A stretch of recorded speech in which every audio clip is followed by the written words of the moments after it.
Kelly Kane. Et j'étais là dans cet hôtel d'ailleurs, aux colonies. Très joli. Bonjour monsieur. Merci. Ce soir, il donne un concert ici. Le premier d'une série qui va l'emmener dans 6 villes des États-Unis. Pour n'importe quel artiste, il y a un côté mythique. C'est quand même le temple de l'un des temples de la musique. Voilà, c'est une étape très privilégiée. Alors, il y en a qui font la fine bouche, ouais, moi les États-Unis je m'en fous, c'est pas vrai. Il n'y a pas un artiste qui est pas touché quand on lui dit qu'il a une salle pleine à Miami, une salle pleine à New York ou à Houston. Son année a été chargée. Un nouvel album et une tournée de 120 dates en France pendant 6 mois, ponctuée par 2 concerts géants au Stade de Lille et un grand show à Londres. À présent, le chanteur part à la conquête de l'Amérique. 7 ans qu'il n'était pas venu se produire ici. Nous l'avons suivi à Miami, Boston et New York, dans les coulisses de sa tournée outre-Atlantique.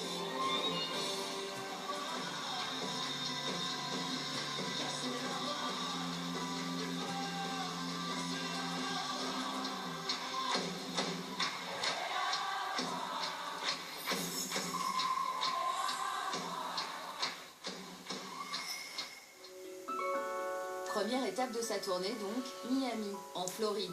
420 000 habitants, des palmiers et 30 degrés presque toute l'année. Avant de monter sur scène ce soir, Patrick Bruel s'octroie quelques moments de détente. Découverte de l'hôtel, où il ne va passer que 24 heures. Puis promenade sur la plage. Cette tournée, c'est l'occasion de visiter certains coins du pays qu'il ne connaît pas bien, comme ici, Miami Beach. C'est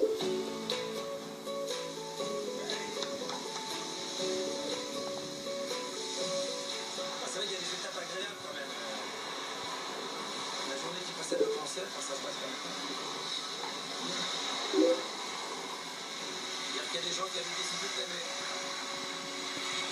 Mais à peine 1 heure plus tard, Patrick Bruel est au travail.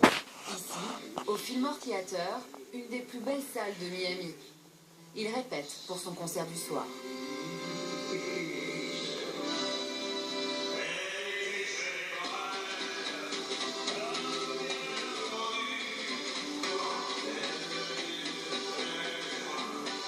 Le chanteur, très pointilleux, règle les moindres détails, les moindres notes.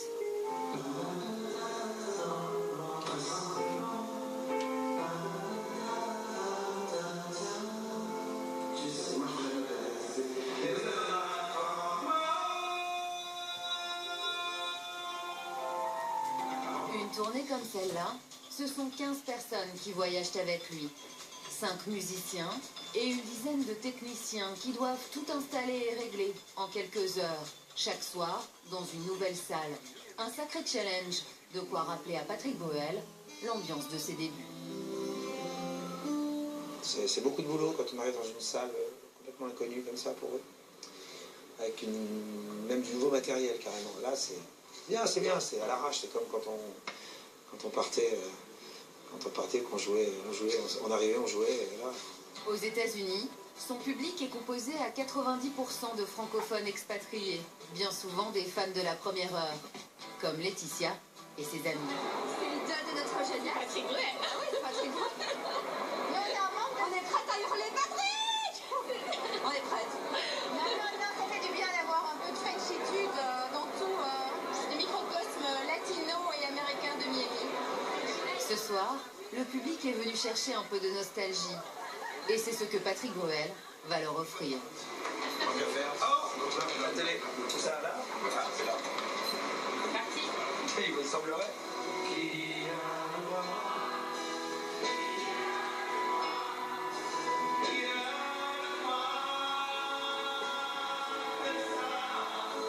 Avec les 1200 spectateurs, il entonne ses tubes de toujours.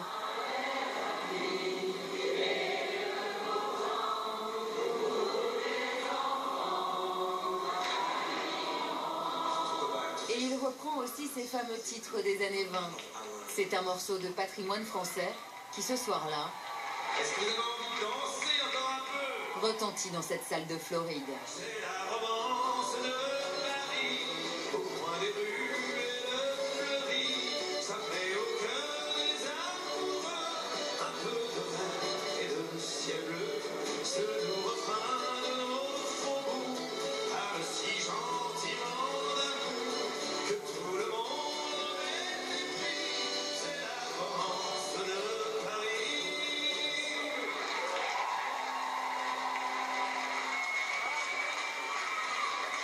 À peine la salle vidée, il faut tout remballer.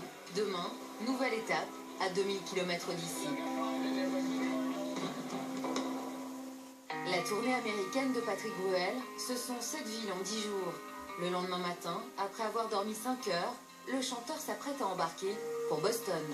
Avec ce rythme, le plus dur pour lui, c'est de ne pas trop se fatiguer. Oh, si la voix tient, ça va. La voix tient moins bien quand il n'y a pas assez de sommeil. Et les yeux, je t'en parle pas. Avec plus de 30 ans de carrière derrière lui et des concerts dans le monde entier, Patrick Bruel est habitué à jongler avec les fuseaux horaires. 14 heures à Paris. Avec le décalage horaire dans le bon sens, tout va bien. Mais pour autant, chaque petite sieste est toujours la bienvenue.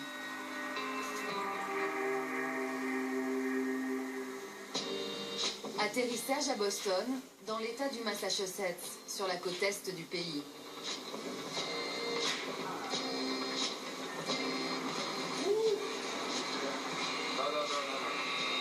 Ah mais là c'est big choc thermique là. Mais là c'est tempête de neige là qui est juste très froid. Ici, c'est 25 degrés de différence avec Miami.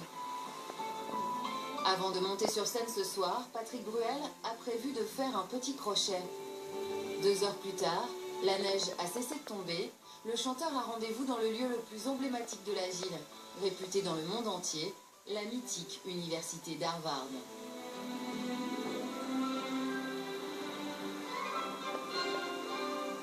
Harvard, la plus vieille université des États-Unis. Fondée en 1636, elle accueille 20 000 étudiants du monde entier, triés sur le volet. Ce jour-là, les élèves français de la faculté ont invité Patrick Bruel à faire une petite visite du campus. Alors on va par où? On va par là. Allez, on est parti. Pour le chanteur, c'est une première. Ah c'est beau ça. Oh là là, attends, photo. Photo. Première année après le bac, voilà. T'as la maison. Passage obligé devant la célèbre statue de John Harvard qui trône au milieu du campus. Et explication des 3 traditions de la faculté que les étudiants respectent, ou pas. La première, c'est de uriner sur ce pied. La deuxième, c'est tout le monde se retrouve et court nu autour d'ici. Et la troisième, c'est dans la bibliothèque. Voilà, ça concerne la bibliothèque. Voilà. Dans la bibliothèque ou sur les marches de la bibliothèque. Ouais. Très rare, les gens ne le font pas dans la réalité. C'est quoi, c'est un challenge? Quant à cet immense réfectoire, il a beaucoup inspiré J.K. Rowling, l'auteur d'Harry Potter, quand elle a imaginé Poudlard, son école de sorciers. Si Patrick Bruel est captivé par la beauté des lieux, lui n'a jamais rêvé de faire de grandes études dans sa jeunesse. J'étais déjà très attiré par le monde artistique. Mais bon, j'ai continué un petit peu pour assurer ma mère. J'étais quand même aux portes de la double licence en espagnol. Et sciences éco. Et puis après... Bah après, voilà, j'étais happé par l'entertainment. L'entertainment, le spectacle à l'américaine, c'est ce qui passionne Patrick Bruel depuis son adolescence. Ce soir-là, lors de son concert à Boston, il fait d'ailleurs le show en anglais. Is everything alright? Is everybody alright? This is the only place in the world I can say this. If not, I am ridiculous. T'imagines à Paris, mec, everything's alright. Pétez les plombs. I can see you are laughing about my accent. But it is a very cute accent. Et il improvise un morceau culte d'Elvis Presley. When you full rush in. But I can't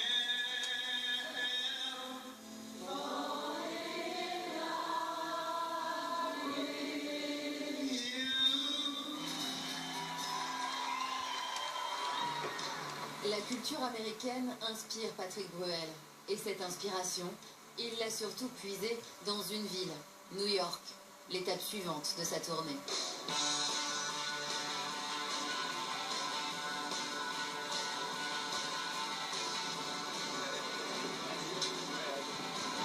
Patrick Bruel connaît bien ses rues. C'est ça ici, ça change jamais. Un rapide tour à Times Square, histoire de prendre le pouls de la ville. Et le chanteur nous emmène dans un autre lieu emblématique de Manhattan. Empire State Building. Voilà. Un petit visite touristique. Au sommet d'une des plus hautes tours de la ville, à 380 mètres, la vue est imprenable. Tiens, là, t'as une vue. New York, Patrick Bruel y a débarqué pour la première fois à l'âge de 20 ans, par amour. Bon, au départ, je suivais une jeune femme. Et je suis tourné amoureux de cette ville. Je suis parti pour rester 15 jours, je suis resté presque 2 ans. Pas forcément avec la fille. En tout cas, le pays de la ville, ouais, c'est un endroit incroyable. À cette époque, au début des années 80, New York est une ville bouillonnante. Danseurs, graffeurs, cinéastes, musiciens, tous se retrouvent ici. Grace Jones est la reine des nuits. Andy Warhol côtoie David Bowie dans une ambiance survoltée. Une atmosphère qui va profondément marquer le jeune Patrick Bruel et confirmer son envie de travailler dans le milieu artistique. C'était fou, tout se passait ici. New York avec 15 ans d'avance, tous les niveaux. Quand on a 20 ans et qu'on a envie de faire quelque chose, on est porté, on est poussé par une énergie phénoménale. Aujourd'hui, 35 ans après ce premier voyage à New York, il s'apprête à se produire sur une des plus belles scènes de la ville, le célèbre Beacon Theatre sur Broadway. Ce jour-là, son nom s'y affiche en grandes lettres. La salle a vu défiler les plus grands artistes, les Rolling Stones, Michael Jackson, Queen, Bob Dylan, et même des conférences du Dalai Lama. À côté du Dalai Lama, quand même. On est quand même en bonne compagnie, non? C'est un endroit mythique ici, donc je pense que c'est les plus beaux endroits de New York, c'est les plus prestigieux. It's a big honor. Un lieu historique, ouvert en 1929, avec dorure, lustre en cristal et une salle de 2300 places. Majestueuse. Look at that. Just wow. Tellement beau. C'est beau, ça est beau. Mais avant de monter sur scène, Patrick Bruel a décidé de profiter un peu de New York.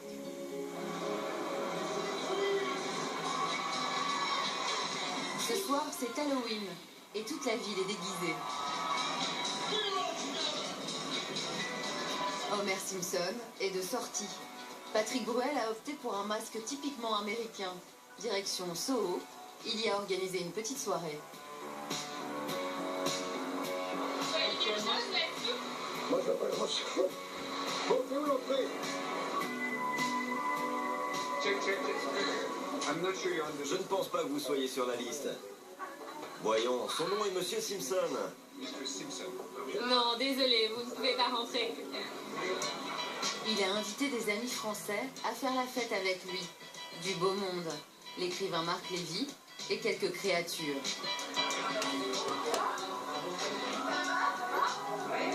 Ah, j'en peux plus, c'est trop chaud. Qui n'a pas été fan des Simpsons?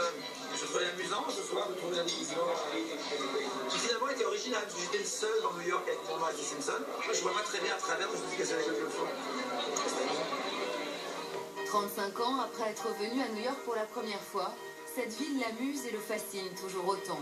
Alors pour lui, monter sur scène ce soir ici est une forme de consécration.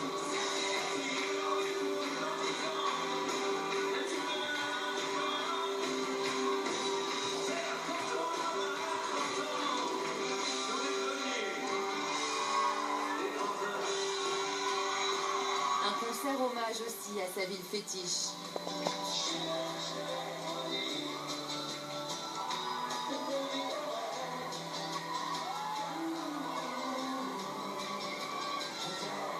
Bientôt, peut-être, Patrick Bruel pourrait écrire un album en anglais. Il y pense depuis une dizaine d'années. Pour revenir et séduire cette fois un autre public, les Américains.